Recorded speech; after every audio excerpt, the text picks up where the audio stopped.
Okay, people, we're back in the closet. Hey, Angie's doing her nails. I am. I'm Got a little multitasking. nail salon in the closet tonight. I'm multitasking. I have to do that these days. It's very difficult to do and be successful. What? Multitasking. We've already talked about this. I know we have. I can be successful. I am successful. You are successful. What are you talking about? Just because you can't do it, don't be jelly. Ooh, did you hear that? I did hear that. Anyway, what's going on? All kinds of stuff. All kinds of fun, exciting things. Is it? Like? I'm thinking. Oh. Say, I'm still here. You're still here. We're living, we're breathing. That's pretty exciting. I thought you had something you were Anything gonna. else going? I thought you had something you were gonna talk about. Like, we got plenty to talk about. Well, then do it. I'm doing it. Right. I'm doing it right now. See how when I multitask, I get like, let's go. That's right. And I'm kind of just dragging along. Well, nobody wants to hear dragging along. What do you got? What do you got over there? Wow. Pushy. Pushy tonight. I'm getting a little touchy, a little pushy. I don't know. I'm scrolling through psychological stuff, like psychology, like, you know, Are we maybe encouragement, maybe psychological facts, are we gonna get deep with things this? that I don't know if we'll get deep or not. We might. Okay. Well, give me one. I'm looking. You just going Well, I don't know why even that's not. This one says people who are too happy don't see the warning signs of dangerous people or situations and are more willing to trust when they shouldn't. maybe. What's too happy? Well, I think that's relative. Does it have to do anything with your happiness 'Cause or your naiveness? Because What? just because you're naive doesn't mean you're happy. You're more likely to trust when they shouldn't just because they're happy. I'm not following that one. Well, it's saying that people are too happy, don't see the warning signs of dangerous people. Maybe. I mean, Or do they mean optimistic? Maybe I'm reading too much into it. I think you are. But I mean, if I'm happy, then I'm not very. I think I know a lot of people that are probably happy. I mean, that aren't going to fall for something. That don't trust anybody or don't trust people they don't know. They're still happy. Maybe they mean optimistic. I mean, like optimistic or I don't know. Maybe. That's not a good one. No. I'm going to say I don't like that one. No. I don't like I'm not a fan of that one. I don't either. What else you got over there? I'm just scrolling. Did you have a nice day today? It says here women are better at remembering pretty girls' faces because they are seen as potential threats. That sounds like a natural evolutionary thing of Was survival, the writer right? of this article a woman or a man? Not an article. It's tweets. They're just little snippets. I think that's coming from. Well, I don't remember a pretty woman's face because I'm. What did it say? Because I feel threatened. It's not because you feel it. It's just like a subconscious thing that No. you remember it better than a man because she's more of a threat. So you want to keep you want. No, you know what I mean? remember a pretty woman's face because she was a pretty woman. Okay. I don't feel threatened by anybody. Okay, there we go. You can feel Hey, threatened by. I'm just reading it. I'm just reading it. Well, I mean, you want my thoughts or no? I'm getting your we just thoughts. going to read today? No, I was wanting your thoughts. Do you That's agree why with I read that? it. Do you think I that? can't agree with it. I'm a man. Well, let's switch it. Do you remember a good-looking guy's face because you're threatened by him? No, I think that's bull. I don't think I do. I think that's absolute. I don't. I mean, maybe some, but I mean, I don't. I remember a pretty face because it's a pretty face. You know what I'm saying? I think that's true. Yeah. I like where you're going. We are crushing these psychological whatevers. Well, give me another one. Crush some more. What you got? When you talk, you're repeating what you already know. But if you listen, you may learn something new. Ooh. That sounds like something you get in a fortune cookie. It's too long though. They don't print them that long. Right. But I believe that. When you talk, you're repeating what you already know. Well, true. Or you couldn't talk, right? Right. And listening, you're going to learn more. That's why you shouldn't be talking a lot. There's nothing like a good listener. My right ear went out. My right ear went out. That's weird. Yours did now? Right when we're talking about listening. Like yours just went out? Our right headphone ears go out. That's weird. Eerie. Yeah. It's back. It's back because it's just... There's a short in the cord. It's a cord thing. It's a cord short. It's a cord short. It's a Anyway. short cord. Yeah, I mean, I like that. I like that a lot.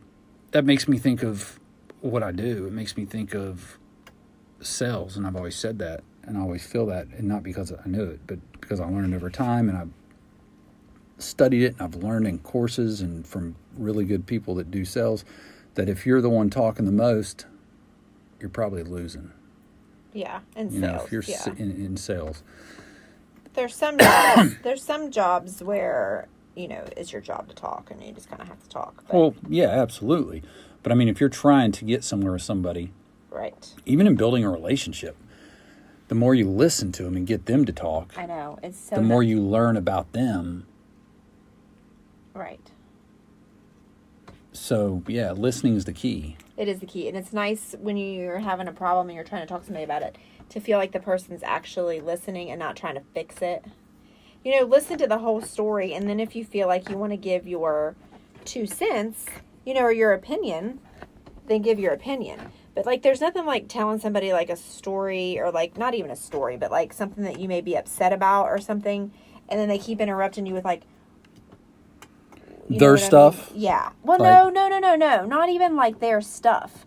Not even like that. Not even trying to one-up you. That's not what I mean. I mean try to fix it all of a sudden. Right. I think men have that problem. I used to quite a I know bit. men have that problem. We want to just fix stuff. We want to jump in. We want to get it fixed. Yeah, well, that's not always what we're looking for. No, I know that now. It took me 40-some years, So and I still don't always... we really just need somebody to listen and hear us out. Am I right, ladies? Sometimes. What are you talking about sometimes? I don't know. Sometimes. When you tell I guess me, you'll ask if you need help. You'll ask if you want an answer. No, I mean, I think at the end of the conversation to give some input and insight is perfect. But what I mean is if I'm sitting here trying to tell you something and you just keep interrupting me about well, what do you think about this? What do you think about... that's just not... Yeah, I hear you. You just I want agree. to, listen. I want somebody to sit across from me and, look at me in the eye and listen, and I like that. Yeah, that's a neat thing. Listening is cool. Listening is rad. What else is over there? What else you got going on? What over else do there? I got? I mean, I got these all day long. Oh, great. What's it mean? Sometimes the best way to solve a problem is to just stop caring. Oh, well, I don't know. What situation would there be a problem that you... Read that again. Where'd it go? Sometimes the best way to solve a problem is to just stop caring. Well, I think that could be in a relationship. Because what if it's just not going to work and you keep trying and trying and trying and trying. Well, that's true. Stop caring and just go on. And Or you're move on. annoyed because they're I don't know. going out 3 nights a week Or it and could you be keep that. throwing a fit or fighting, and then you're not going to change it. So to solve the problem, you just got to quit caring, It could be that. which could create other issues. Definitely. What else? What else? Yeah. What else? Clothes. What we wear affects how we behave.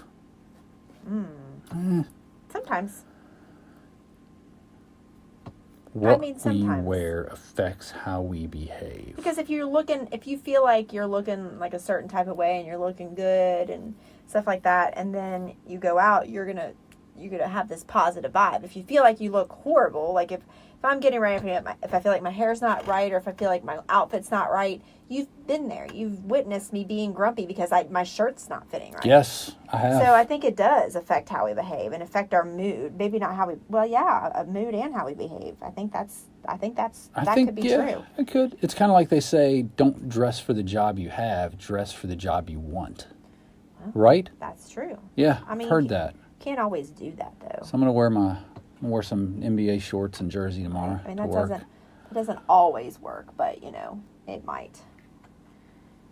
But I think it does affect your mood. If you feel like you look good, you're gonna walk around being like, yeah, you know what I mean. But if you feel like if you look like crap, you might be down all day and be negative and have a negative, look on yourself and situations. I agree with you. I think you're right. I think that's true. Me too. You do feel a lot better if you're pimping. If you're living large, or you feel like you look good. What does that even mean? What does that even mean? Pimping. I mean, I know what it means, but pimping? Dress pimping? It's just it's not the dress. It's just a swagger. It's just swagger. Swagger. That's how I'm using it. It's just like saying you got swagger. You're pimping. All right, what's next? People think that to be strong is to never feel pain, but in reality, the strongest people are the ones who feel it but get through it. Yep. Because everybody feels pain. Oh, sure. I mean, that's what makes you stronger. We've talked about that, haven't we? Yeah, to song. Grow and to get stronger, you got to go through some tough times. You got to go through some pain. You got to feel it. Yeah. I definitely agree with that one.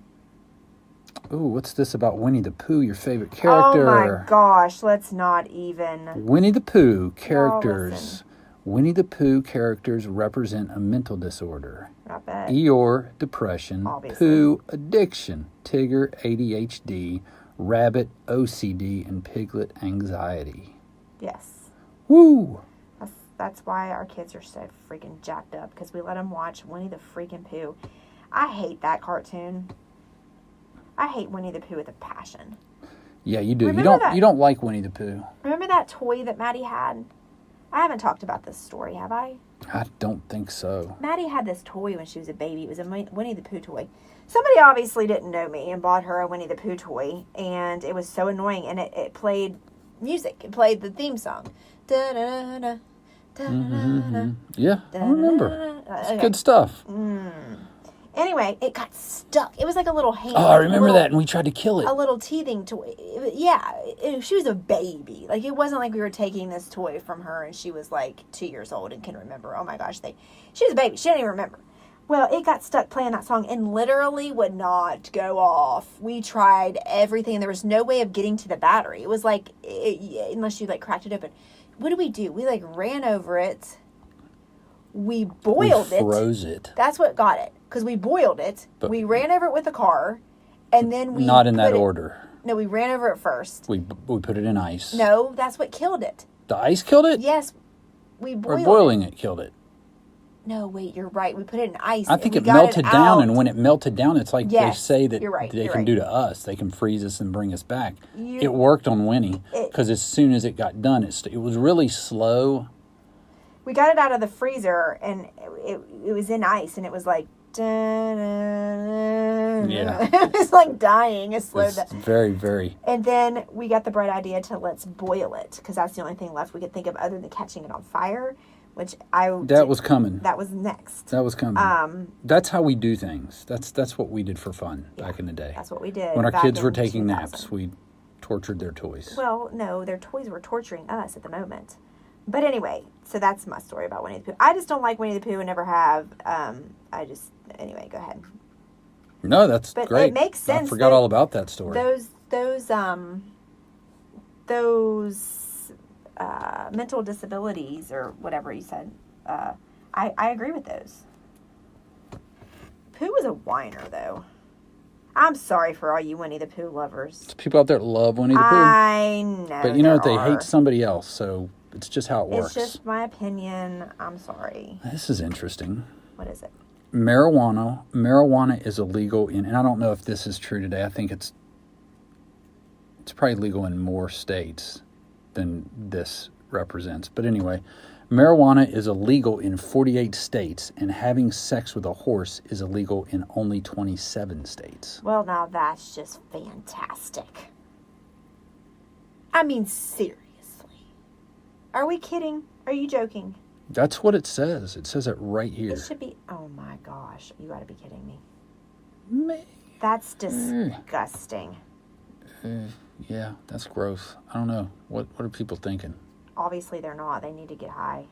Then they won't need to go they won't have to go do anything with a horse. Just smoke up. Smoke up, Seriously. kick back, order some Papa John's or Domino's. Please tell me. Or your local pizza. I say support your local pizzeria. I think you should too. Not the chains. Please tell me what would possess someone to do that.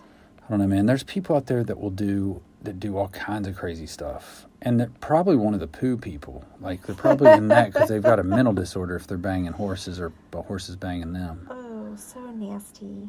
So gross. Anyway, please, let's move on. Could be. Oh, if you repeatedly criticize someone for liking something you don't, they won't stop liking it. They'll stop liking you.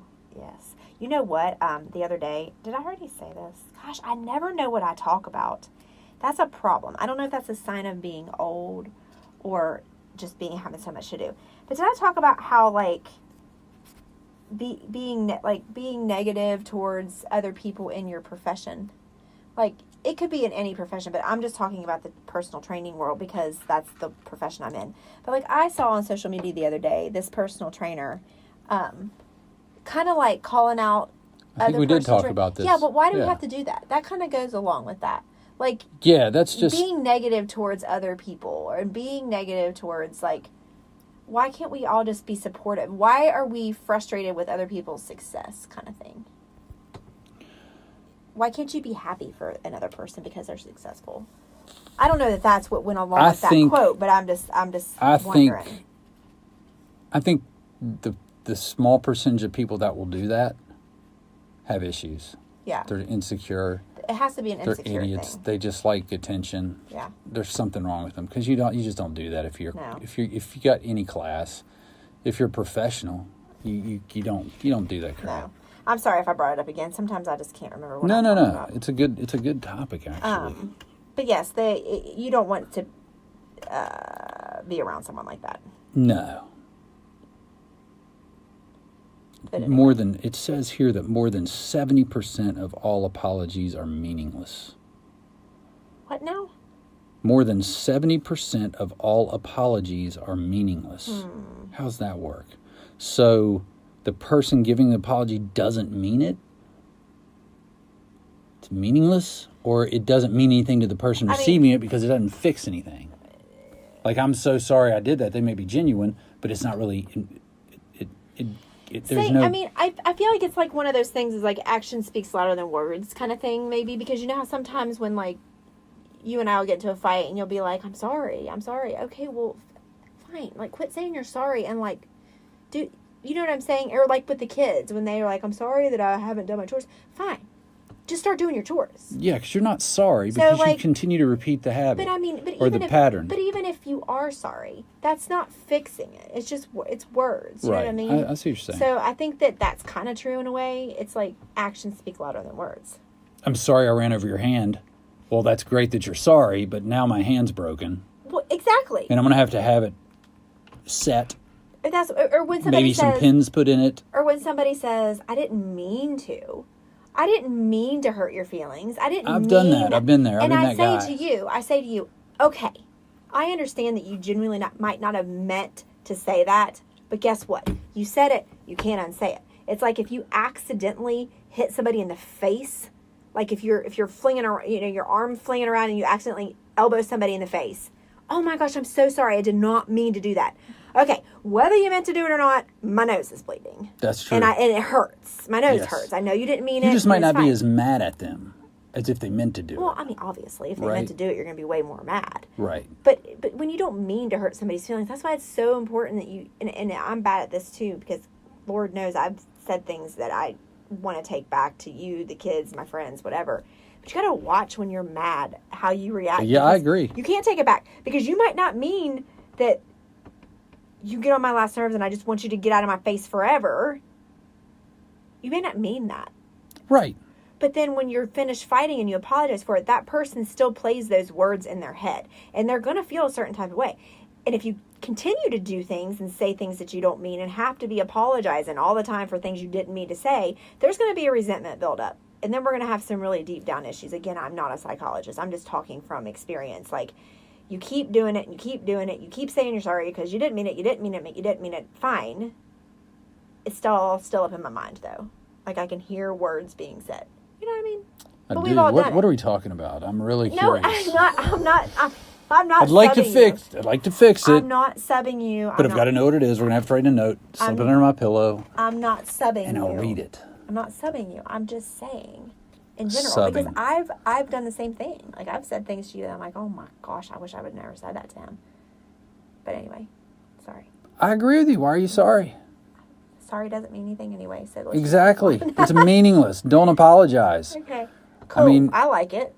It's. I don't. I mean, I think you need to apologize. I mean, I think there are many times where somebody needs to just to show that they actually, you know what I mean? Instead of Yeah. just staying silent, listening to you, then leaving the room and never acknowledging anything. I think sometimes it's just an acknowledgement.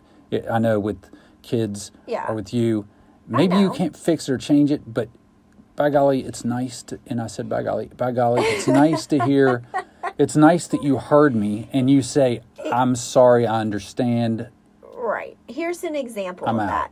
that for young people too. This is a very good thing because something happened a couple of years ago where I'm just going to say part of it. There was a boy in our house. He wasn't supposed to be in our house. It was in the middle of the night. I caught him in our house. And I slept through every bit of this. And Jeff slept through it. And I got up in his face and I was like, get out of my house. And he was like, I'm so sorry. I tried to apologize to me in that heat of the moment. And I'm like, don't try to respect me now. You obviously don't respect me. You snuck into my house, right? Mm-hmm. He was like, how am I supposed to leave? I don't know. The same way you got here, I suppose. Because either you can leave or you can sit in that chair and I will call your mom. You know, that kind of thing. So he left. Okay. Fast forward a few weeks later. I saw him at, we were taking pictures for a formal of some sort. And Brooke happened to be dating this kid's brother. So he was there with, anyway. He came up to me and looked me dead in the face. And he said, I want to apologize. I'm sorry for being in your house when I wasn't invited. It will never, ever, ever happen again. That kid and I are cool. We're cool. It's fine. Right. He looked at me. He was genuine. He wasn't a punk about it. He said he was sorry. Well, we had a situation more recent than that between a kid and one of our daughters. And they knew I was upset. They knew I was mad. I actually sat down with them and talked to them about the situation. And neither of them apologized.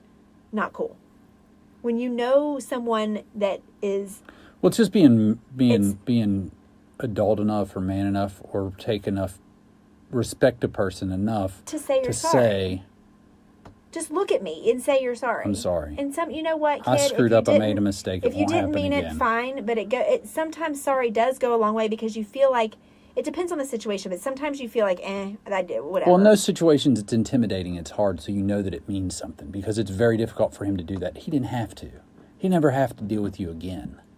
Right, that kid. But That's I'm how- talking that's what about I'm the talking current about. situation. I'm So not- every time I yes. see him now, I'm still like, kid, you should be telling me you're sorry. Like, is that ever going to happen? You know what I mean? Like, I can't respect No, you because you don't respect me. There's no respect there. But anyway, sorry. So you I didn't mean to get off. can't ever So expect it. sorry is kind of like a relative thing. I feel like sometimes, it probably doesn't mean much, but sometimes it could be a game changer. It can be a game Just changer. by saying those words. It can really be a game changer by not saying them. Yeah, either way. It can really build some resentment up by not saying them and not yeah, acknowledging. I for think sure. that happens a lot of times in relationships where people refuse to say they're sorry. Oh, And you got to make excuses. my You got dad to was like that wrestle your growing up. mind around to make it okay so you can still be around the person if you have to. Right. My dad, I love him to death, but he was like that. He would do things and never say he was sorry. He would apologize in other type of ways, like, really being super nice to us or buying us something, but never did ever I hear the words "I'm sorry." I think I'm sorry. And sometimes it has the way you're brought up that you're weak if you apologize. You know what I mean? Yeah. Well, that's Some people brought up crazy. that way and in environments that are different, and it's hard to get that what's instilled in you and beating Yeah. you out of you. Well, and two, when you say you're sorry, it can also it can be, have you ever had anybody say, well, I know you have because I've done this to you. Sorry. Like really sarcastic. Sorry. Brooke does that to us all the time. I'm like, would you say And sorry? she elevates her voice. Sorry. Yeah, it's like, whoa, whoa, whoa, whoa, whoa. Yeah. You might as well just said F you. Yeah. I mean, because that's what you're saying. Yeah. Exactly. Sorry. Go ahead. Why do you keep apologizing? Oh no. Quit apologizing. All right, go on. This is very important for everyone to know out there. and I wish more were listening. What? If caught in a burning building, get low. The breathable air will be near the floor. I mean, is that something we don't already know? That's why we stop, drop, and roll. Listen, we crawl, no, we army it's crawl amazing out. what people don't know because nobody ever taught them or told them. Yeah, that's crazy. I feel sorry for those people who don't know that you get down. It's a good reminder because when the house is burning and there's smoke in your face and you're panicking, Well, I mean, you that's woke up true. at You 3:30 probably- in the morning. Yeah. If you can't find me, I will be army crawling through our bedroom. Right? Maybe. I was taught that a long time ago, but you don't know what you're going to remember in the heat of the moment. No pun No, intended. you don't. You absolutely don't. I come up with some great puns. Hey. Anyway, sorry. I apologized again.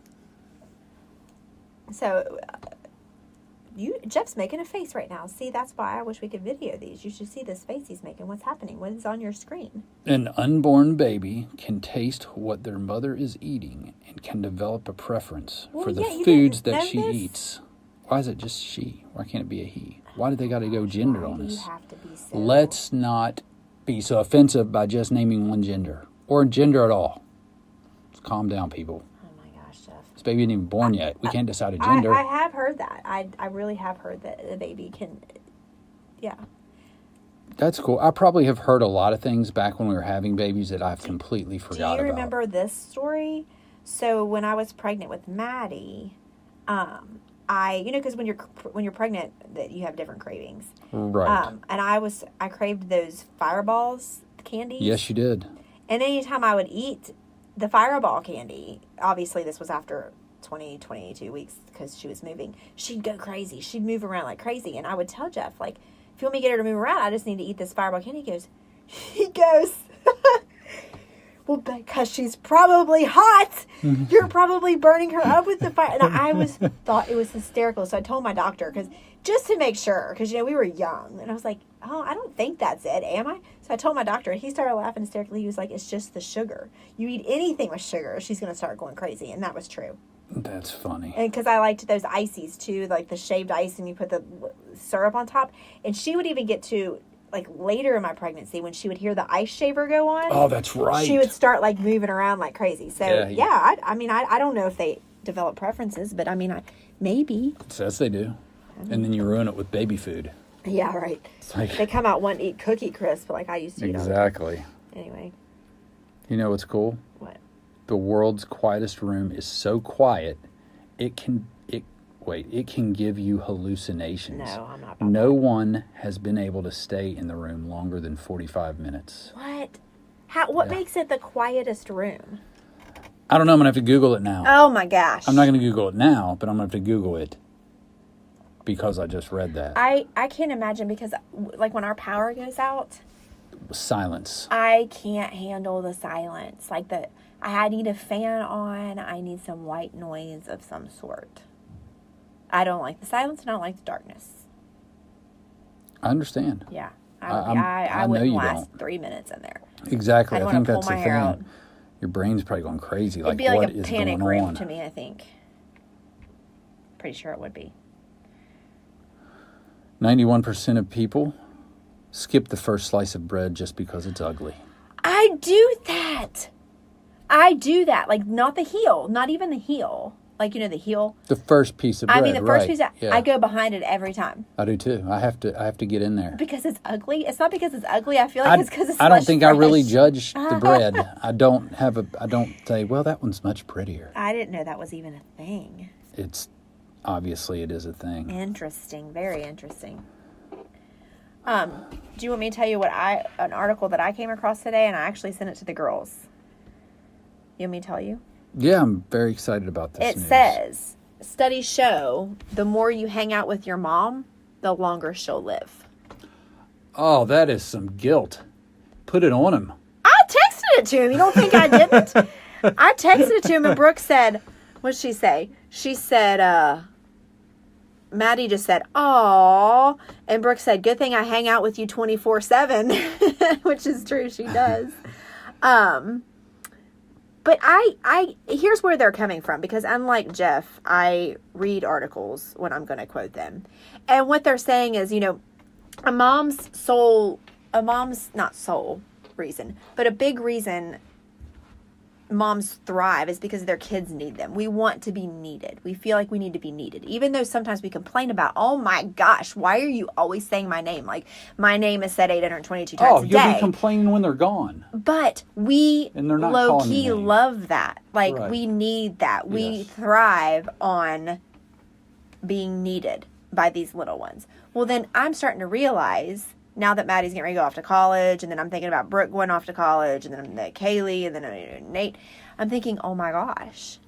So what they're saying is we thrive on that so much that it can put years on your life to be happy and to feel like you're needed. When you stop feeling like you're needed, you kind of start to deteriorate. Why do you think a lot of times people who are married for years and years and their spouse dies, they don't feel needed, they don't have... Do you know what I mean? So it's kind of like that same thing. So, and it also touched on, in this article, it also touched on how successful friendships are when one is older and one is younger. And I was like, that's interesting. Because I do have a lot of younger friends. But you need each other. Because the younger friend kind of needs you for things, and you need them to fulfill that need for you. Yeah. And to stay relevant is a good thing. Yeah. But it's just like that older person, younger person relationship really thrives. And also because an older person, and it said in this article, because it went from mother-daughter relationships into friendships. And also because when you have a friend that is older than you, it's so much less stress. Because they don't get mad at things as easy. They've been around a lot longer. Yes. So they're low key. You know, when you have someone your own age and you're going through the same phases of life, it's kind of makes it like butt heads. You know what I mean? That's just like, it's refreshing for me to have a friend that's younger because they're not going through the same thing I am right now. So I can go to them and tell them my stresses about my kids, about whatever. They're not going through that. So they can actually sit and listen. They can tell me stresses about what they're going through, and I've been there, done that. So I can give a little bit of insight. So it's actually really successful. But anyway, back to the mother-daughter thing, or kid thing. It doesn't even have to be mother-daughter. I can see where that's true, and it made me want to hang out with my mom because you think about it. You don't mean to not hang out with your parents, but you get married, you have your own kids. Well, it's natural. Yeah. It's the way we're built. It's the way it's supposed to happen. We need to stop and dial back and think that maybe they would like to spend some time with Yeah, and I feel that way too. And I have these times with Nate, like I did the other day, and with Maddie today, But that's important. That's why it's so important. That's an argument for why you need to have more going on. Oh, absolutely. You need to be busy. You need to not have all your eggs in one basket, so to speak. You need to be. That's why they say about people that and you know them. You know the people that are out there and staying busy, the older people that don't just retire and stay at home. Yeah. They get out, they work some other kind of job, something they're passionate, they volunteer, but there's somewhere where they need it. And if they don't show up, there's going to be an issue. Right. Like they need to know that so-and-so is going to be there. And now they get to do it as a passion, whether it's a hospital or a church or a daycare or their kids, but I think even beyond that, you need more hobbies and things to keep you active and moving. Yeah, they said in this study too, that's why a lot of times elderly people who are alone, don't have a spouse, thrive in assisted living because it's a community versus living on their own. They live longer. I mean, statistically, obviously, but there's a greater percentage of elderly that live longer, more happier lives if they're in a good assisted living situation versus if they just are living at home by themselves, because then you're lonely, you have no purpose, you have nothing to do. And the assisted living places, you have meals together. Maddie works at one. You have meals together. She said they eat at the same table, they have their little friends, they have activities, they go on little excursions together outside of stuff. So that's kind of important, And speaking of older and younger relationships, like I just said, Maddie works at an assisted living place. She loves one of her very best friends is an old lady. Right. And that old lady says she's her best friend because Maddie can learn from her and she can still learn from Maddie and still feel young being around Maddie. You know what I mean? And that's why I think it is important to have a friend or two that's older than you and a friend or two that's younger than you. When I was young, I always had someone older. Like I had Quentin down the road from me. I would go sit in his garage with him, and he was an older man. Yeah. And we would talk and talk about all kinds of stuff, and I learned so much from him. But I think, yeah, that's true. I never really thought about that dynamic, but it's almost like a mentor. I hadn't thought about it either until today when I read that article, and I thought about all the younger friends that I have, girls and guys. I feel like I did, those relationships are really good, and like really, I never have any run-ins with them. You know what I mean? Yeah. I don't. The only time I have fights with my friends, which is very rare anyway, are my girlfriends that are my age, because we're all going through the same thing. So it's like, it just doesn't always work. I mean, yes, you can relate. There are good things about it because you're like, okay, yeah, I know, I get you, I understand. But then it's almost like you compete. Well, at least your kid doesn't do that. At least your kid, you know what I mean? So it's refreshing to have someone older to go to or younger that is not in that stage of life with you at all. True. So anyway, that's what I learned from that article today. So anyway, It's a great article. I like it. Good psychological talk today. Hey, that was fun. So go hang out with your mamas, everybody. Yes. Or your grandmamas. Or your mother-in-laws. Or just someone that's... Maybe even your dad, if you like Or him. your dad. Your dad will work. Or your grandpa. Or your uncle. Just somebody older All that right, might we're need done. you. We're done here. Okay, I'm just trying to be encouraging. They're encouraged. All right, then. I guess I'm done. All right. All right. Bye.